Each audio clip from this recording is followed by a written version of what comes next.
Hi, my name is Garrett Thompson. Welcome to my podcast. I am coming to you live from my residence room at Humber College, North Campus. This is the Dorm Room Sports. This is episode 6. A lot has happened since the last episode, and I'm going to fill you in on all of it within a good amount of time. So, to start off, we're going to talk about some shocks. First off, Columbus pulled out their brooms and swept Tampa Bay. I've never been more happy to see two other teams. I've never watched a series, so closely than I did that one because I was so interested in seeing what would happen. The minute Columbus went down 2-0, I turned to my buddies and I was like, "What if? What if they swept them?" And everyone's like, "Oh no, Tampa Bay's gonna win the series." Blah blah blah blah blah. Tampa Bay got swept out the door like it was spring cleaning, like it was nothing, like it was just like, nope. John Tortorella turned to his team and was like, "Okay, you guys go out there and don't stop until the clock hits 0. The game's not over. Grind and go and go and go and go." And they listened to him, and it worked. They won, and they're going on to round 2 against the winner of the Toronto-Boston series, and I will get to Game 4. Believe me, I have words. Next is another sweep. New York Islanders sweep out the Pittsburgh Penguins, another team that just does bonkers well in the playoffs until this year, I guess, when they got swept in 4. That is huge win for the team. That is a huge series win, and that is colossal. Everyone in Pittsburgh is probably losing their minds, and they are. Like, I've seen everything around. Everyone's like, they looked up. There's a couple stories that came up. The only two guys that are safe from being traded are Crosby and Malkin. Everyone else is subject to maybe being traded. Now, obviously, I know Crosby and Malkin are not going to get traded. That doesn't mean that Kessel and Murray are obviously going to get traded. It just means that like all those guys, including Kessel and Murray, could be traded. Could be. Not saying that they will. If I were to trade anybody out of those two, I would probably trade Murray, just because like maybe he gets like if it was to be my choice, I would probably trade Murray because Kessel's really fitted on that line and he's produced more than when he was on this team because he's under the radar and nobody's as focused on him as they are on Crosby or Malkin. But all those guys are used to it and they're fine and they're still producing and they have produced.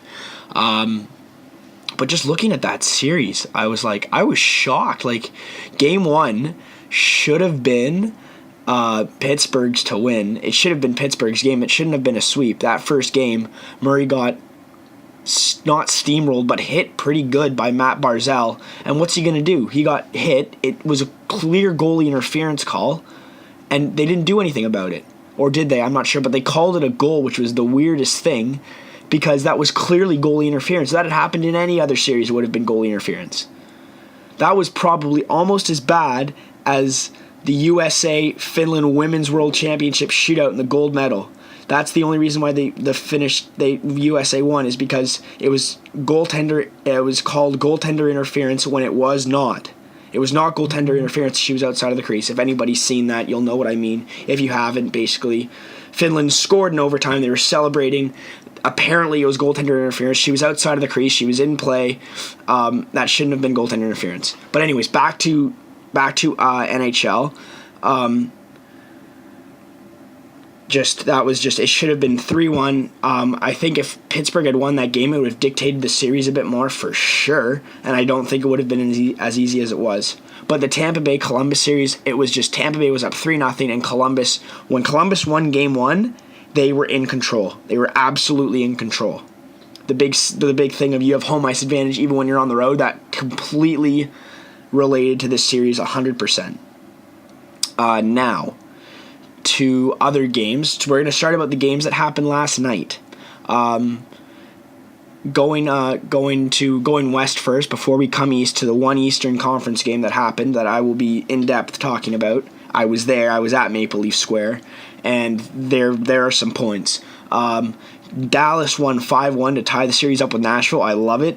I'm low-key rooting for Nashville in that series. A lot of people are like, oh, low-key rooting for the Stars in that series, not Nashville, because I want to see the underdogs win, and I like seeing the underdogs win series. I like seeing that. Colorado is up 3-1 on the Pacific winning Flames.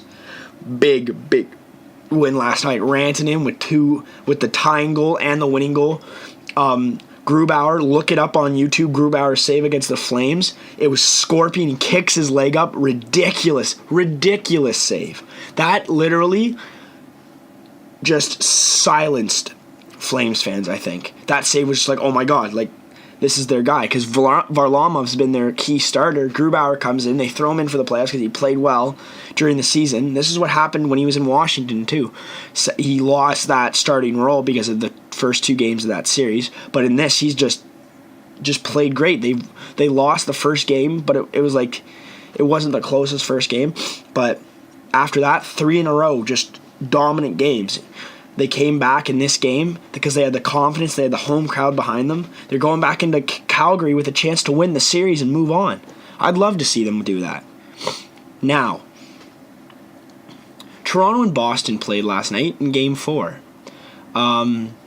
Now, I know what I said on Instagram, that it was poorly reffed. I'm sticking with that. Obviously, the Leafs made some mistakes in terms of their play. Boston executed on them. Boston did what hockey teams and hockey players are supposed to do. You execute on another team's mistakes. And they did that. All credit to them. They played well in this game. They did. They played well. They executed on the chances. The first period, the Leafs were crap on the penalty kill. The boys did not start on time. That's one of the big things. They didn't start on time. And, well, they started on time, but their penalty kill was nowhere to be found, especially when Jake DeBrusk scored that. Oh, no, sorry. Charlie McAvoy scored the first goal. It was not there. That was not anywhere where it should be. The lanes, they weren't blocking the passing lanes. That's why McAvoy could walk in and shoot it. He had a wide open chance. It was a perfect pass. You can't give the Bruins open passing lanes. They were just going to destroy you. On every single goal, on both goals in that first period, both of those chances. Zaitsev got hit on the arm, but that's his own fault. He's got exposed wrist, and also, dude, it's the playoffs. You're going to be blocking shots. Marner dove and blocked 2 shots. He dove, blocked a hard one, got up, and blocked another one again. You can't get all wincy for one hitting you in the arm. It's not. It comes a point where you just got to fight through it and just put your stick down or something. Just block the pass, because then that's one less goal. But you know what? It's fine. It's 2-0. They tied it up. That was fine. My one big concern in this game, aside from the Leafs mistakes, was how poor the reffing was. I know people are saying, don't blame the refs. We had our mistakes. Yes, we did. I'm not saying we didn't. But there was one goal that shouldn't have happened. There was one goal that shouldn't have happened. I don't know if people saw it or know what I'm talking about. On Chara's goal, the 5th one, Zach Hyman was slew-footed by Marchand. And no one said anything. No one did anything. No one noticed it. They didn't even talk about it. You watch that play, go back, watch the replay of that game, watch the condensed game, or watch the game highlights. There's 2 different things. Or go on, watch, if you've watched the highlights already, if you didn't catch it, I'm going to link the highlights in the video description. Watch the 5th goal. Brad Marchand slew-footed Hyman and gave Chara all week to shoot the puck. All week. Hyman was down. He was slew-footed. The ref did nothing about it. Clear slew-foot. He was slew-footed, and that is why Chara had all week to shoot it. You don't let a guy with a 108.9 mile-an-hour slap shot have all week like that. And then there was a screen in front of the net. Freddie couldn't see it, and it goes in, and it's 5-2 at that point. If the Leafs had gotten the power play and did the comeback that they did, not only would we have tied the game, but most likely we would have won it too. There's nothing we can do about it now. I'm just saying that was a disgraceful missed call in the playoffs. This has happened so many times. During that game, there were some penalties given that I agree, were supposed to be called, that should have been called, and they were called. We got away with a few too. But the thing is, though, I bet you money if any of our guys had slew-footed anybody on that team, the refs would have hands up and it would have been called. I would bet anything on it, that they would have called it. Marchand clearly slew-footed Hyman. You watch the play, clearly slew-footed him. And puck goes to the point. Chara has all weekend scores. He slew-footed him.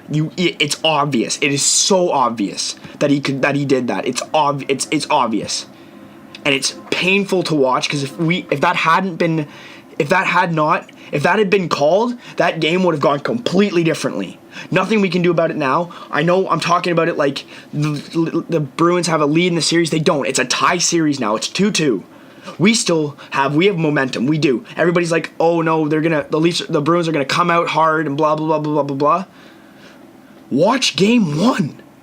It was worse than it is going into game 5. It was worse. Everyone was like, oh, the Bruins are gonna come in and they're just gonna destroy us. Game 1 was amazing. That's exactly how we need to play in this next game, in game 5. We need to play exactly like we did in game 1.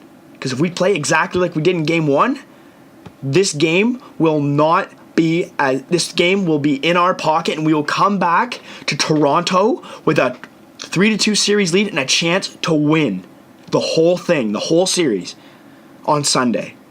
We have to go into game 5 on Friday tomorrow and play like we did in game 1 and game 3.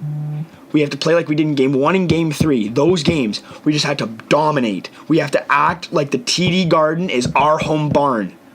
We don't have an away barn in this series. That's how you should play. You should play like you're playing at home no matter what. Use the momentum.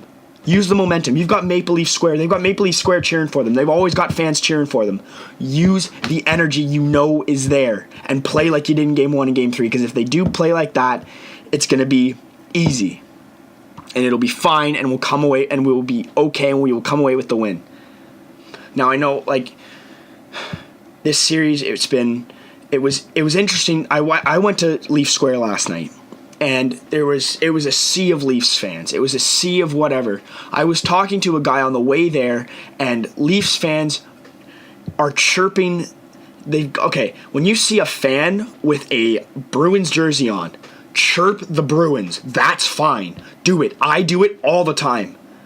Anybody who's watching these videos and has been with me watching those games or chirping the Bruins, I do it plenty.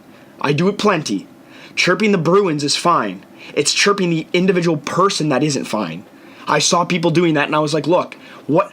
They're just a person. They're Canadian watching the Bruins, or they could be up from America. Who cares? It's not them. Don't go chirping them as a person. Chirp the team on the jersey. Like, you could say Bruins suck. Fine, do that. That's all a part of playoff hockey. Bruin fans are doing that to the Leaf fans. Do it. It's fine. That's part of hockey. It's the fan bases being passionate about each other. You don't go after the person. Don't attack the person. Attack the team. Attack the jersey. Don't attack the person. That's stupid. I saw it last night. I was walking to the subway after the game, and these guys were going after some Bruins fan. Don't go after the fan. You can chirp the team all you want. Don't go after the person, though. Not good. Not good at all. My phone's making noises. I don't know why. But anyways, back to the game. You look at it, and the fact that we lost a game that we could have won stings a lot. The fact that we should have gotten that penalty call, actually not should have. We should have gotten that penalty call, bar none.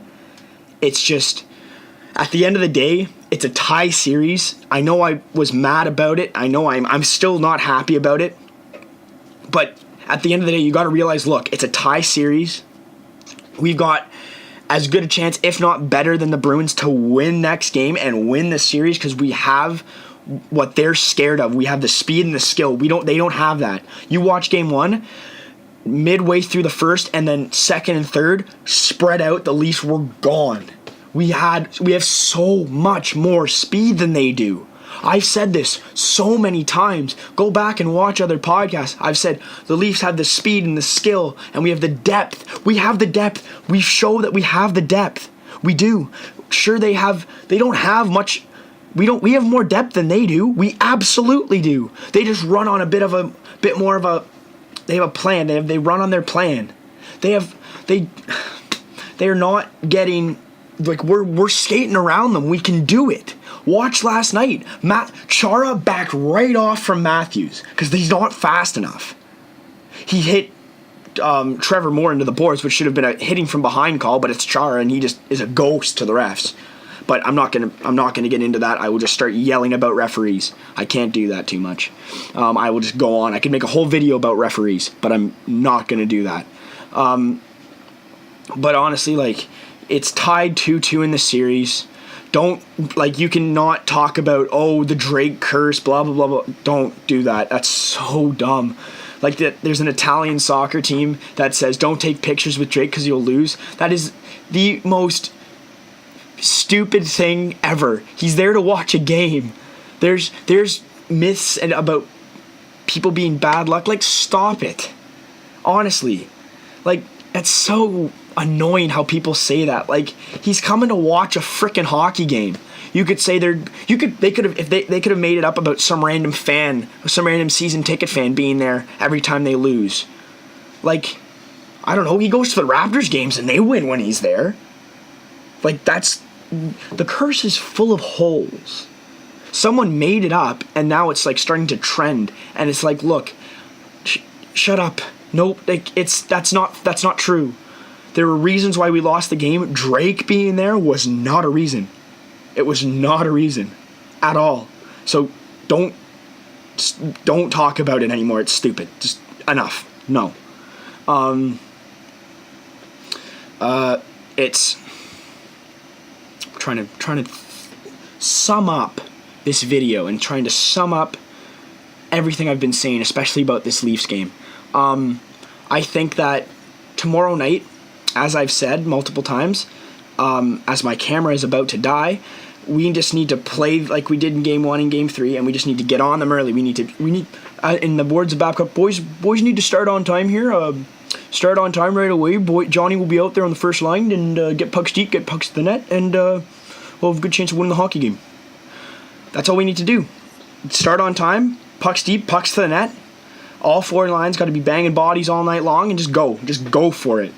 Just absolutely go. Freddie has you in the back. Freddie's played great all series. This game, there's maybe one or two we could have had, but don't go blaming it all on the goalie. They're the reasons why we lost, and goaltending wasn't really one of them. Just looking at it, though, just start on time. We got to start on time tomorrow night. Play hard.